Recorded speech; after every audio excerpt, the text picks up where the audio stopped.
देखते हैं आज का सेशन। आज पढ़ेंगे हम लोग कंक्रीट। Okay, concrete. कंक्रीट में है पहला एडमिक्सचर।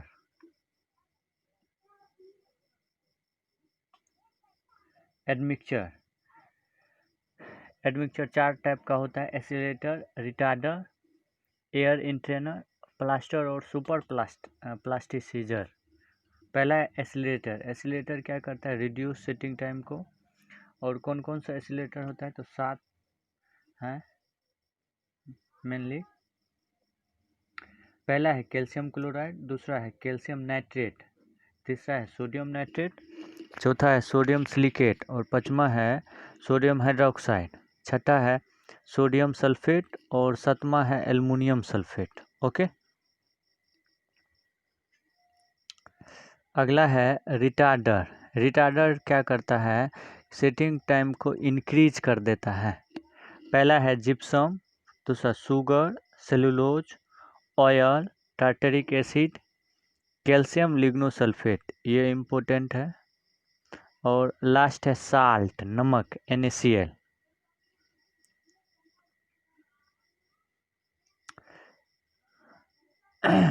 अगला है एडमिक्सचर एयर इंट्रेनर। क्या करता है? वर्केबिलिटी को इंक्रीज करता है। एग्जाम्पल है पहला एल्युमिनियम पाउडर, दूसरा है सोप बबल, तीसरा है न्यूट्रलाइज विंसोल रेजिन। अच्छा, इसका यूज देखिए क्या क्या होता है। ये वर्केबिलिटी को इंक्रीज करता है, स्ट्रेंथ को डिक्रीज करता है, फ्रीजिंग एंड थोइंग को इंक्रीज करता है, सेग्रीगेशन को डिक्रीज करता है, कंक्रीट के डेंसिटी को डिक्रीज करता है। ओके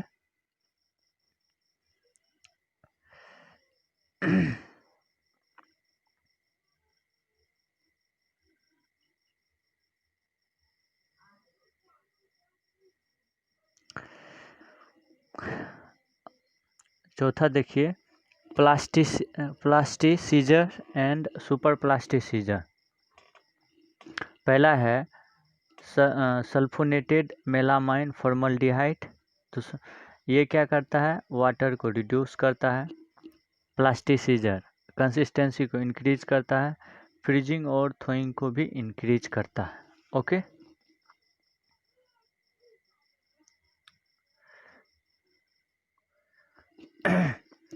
अगला टॉपिक है target mean strength. Okay, target mean strength formula है FT equals to FCK plus K into S। K का वैल्यू यहाँ पे हो जाता है 1.65, FCK प्लस 1.65 इंटू सिग्मा, इसी को स्टैंडर्ड डेविएशन कहते हैं। इसका वैल्यू है M10 के लिए और N15 के लिए 3.5, M20 और M25 के लिए होता है 4 और M30 से लेकर के M55 के लिए होता है 6। ओके, देखते हैं नेक्स्ट। अगला है fineness modulus.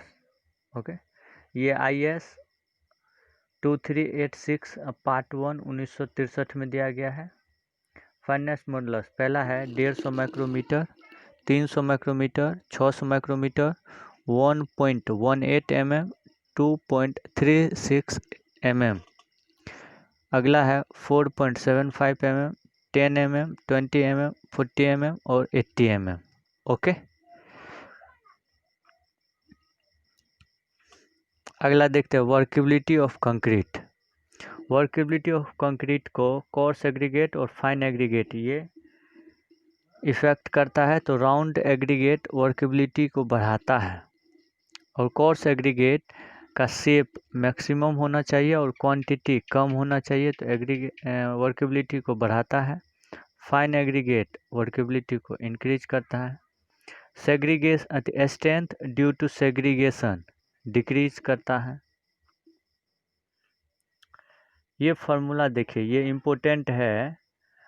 Percentage fine aggregate होता है fineness modulus of coarse aggregate minus fineness modulus of combined aggregate बटे fineness modulus of combined minus fineness modulus of fine. Okay, अगला है ग्रेडिंग ऑफ एग्रीगेट, तो इम्प्रूव होता है वर्केबिलिटी।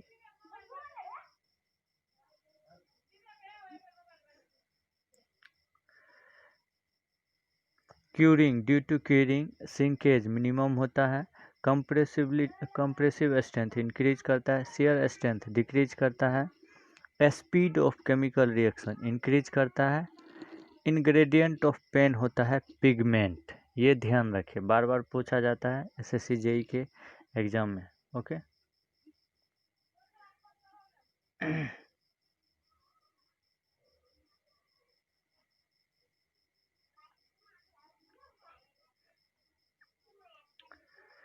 अच्छा, ये देखिए आप लोग, F7/F28 इसका अनुपात होता है 2/3, 0.67।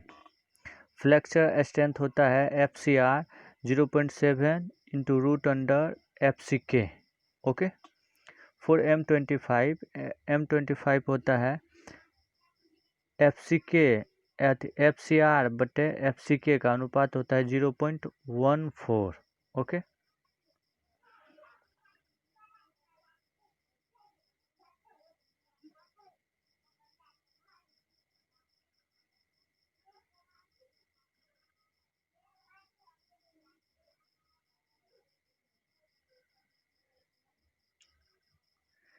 ये है ultra pulse velocity, non restrictive test होता है।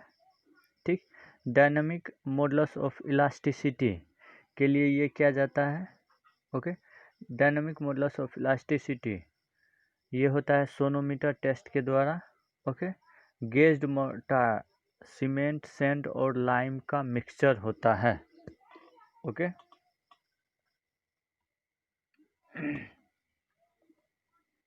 अच्छा, ये भी बार बार पूछा जाता है लाइम पुटी। लाइम पुटी होता है mixture of lime plus mortar. Okay,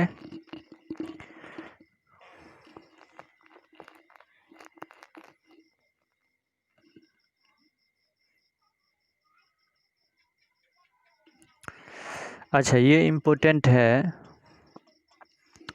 aggregate elongated होता है। पहले देखिए ये, an aggregate is said to be flaky if its least dimension is less than 3/5 of mean dimension. बोले तो 0.6 टाइम्स ऑफ मीन डायमेंशन होता है। इसको कहते हैं फल्की एग्रीगेट, और इलोंगेटेड एग्रीगेट कहते हैं 9/5 टाइम्स ऑफ मीन डायमेंशन, इसी को बोलते हैं 1.8 times. Okay,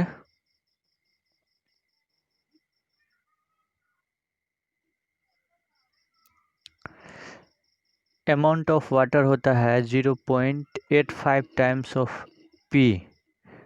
okay, greyish colour of Portland cement होता है due to iron oxide. Okay, white cement should है percentage of iron oxide. White cement में least percentage of iron oxide होता है। ओके, और ग्रीन कंक्रीट में be made of adding of iron oxide. Okay,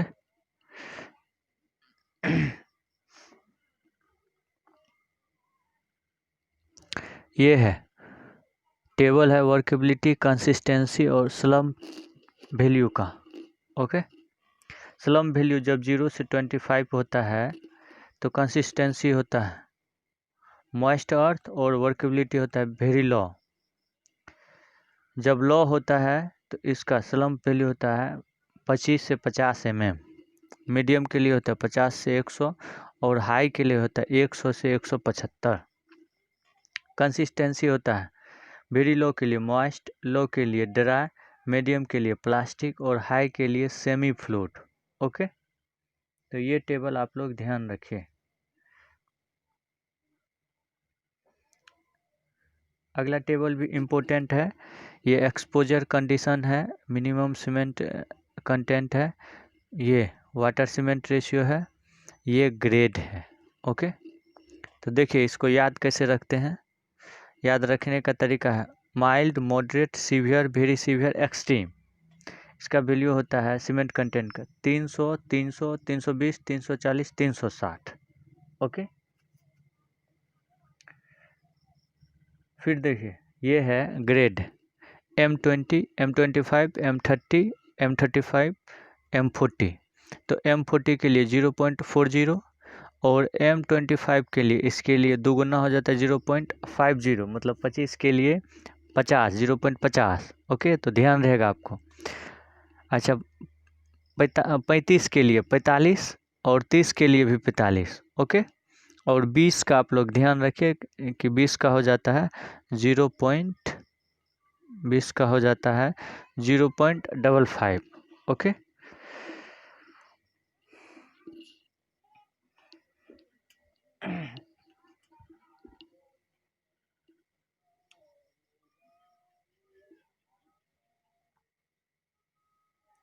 अगला है strength of concrete mainly depends on water cement ratio mainly. Okay, strength increases तो water cement ratio decreases.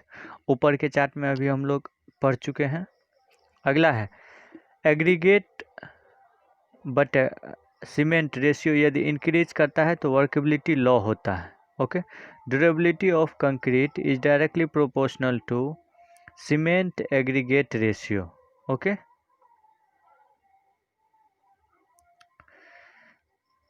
Durability increase करता है तो वाटर सीमेंट रेशियो डिक्रीज करता है। Okay, workability increase करता है, वाटर सीमेंट रेशियो भी इंक्रीज करता है। ओके,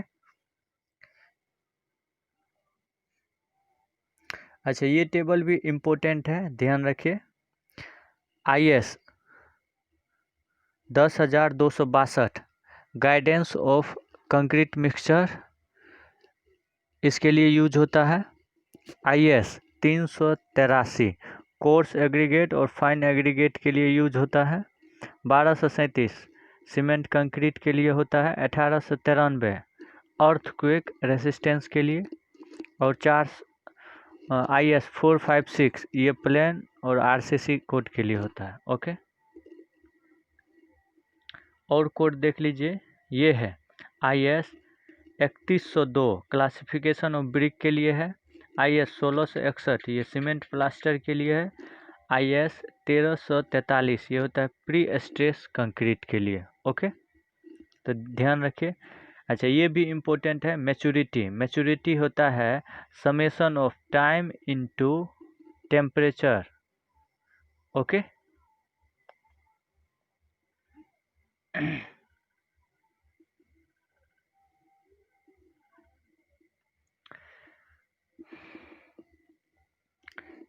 तो देखते हैं अगला कंक्रीट का अगला टॉपिक।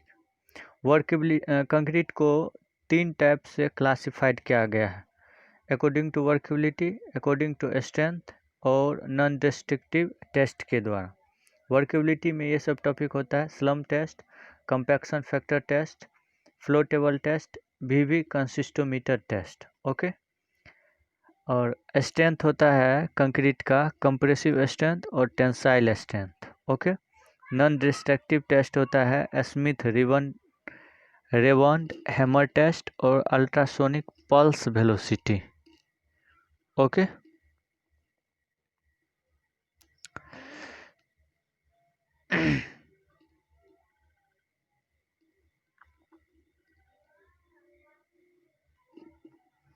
अच्छा ये ध्यान रखिए आप लोग, कंपैक्शन फैक्टर टेस्ट के लिए कंपैक्शन फैक्टर डायरेक्टली प्रोपोर्शनल होता है वर्केबिलिटी के और इन्वर्सली प्रोपोर्शनल होता है वेट इन सिलेंडर और इन्वर्सली प्रोपोर्शनल होता है टाइम ऑफ ट्रांजिट के। ओके, डेंसिटी रेशियो होता है density of concrete obtain during test बटे density of fully compacted concrete. Okay,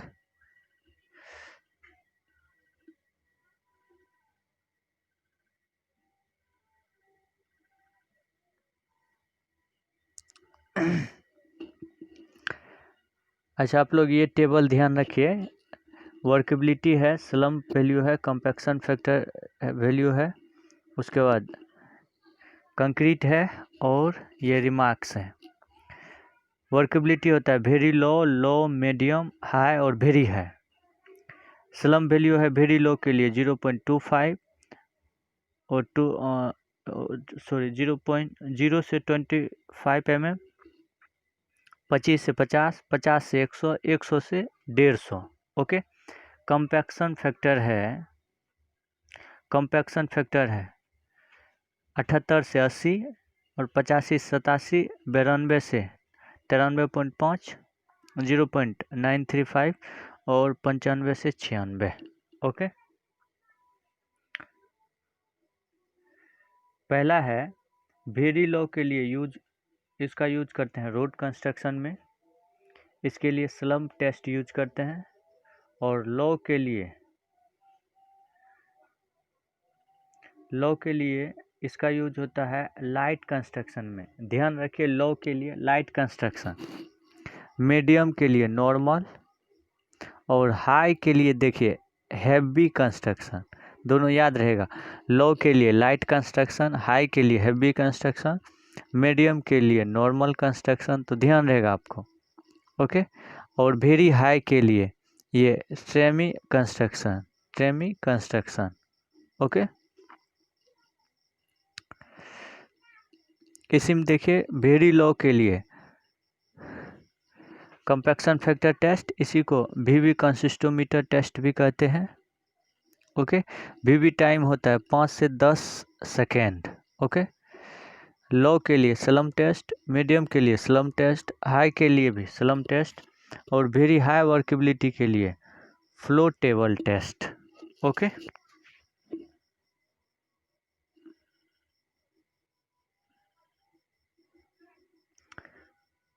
चलिए देख लीजिए।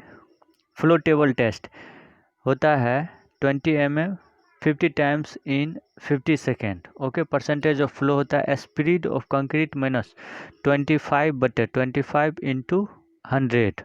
ओके।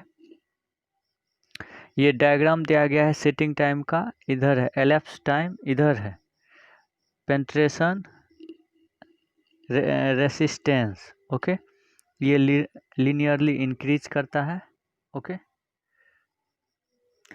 तो आई होप जो भी इस चैनल पर नए हैं चैनल को सब्सक्राइब कर दें और बेल आइकन को हिट कर दें, ताकि जो भी अप टू डेट्स है आपको मिलते रहेंगे। Thank you.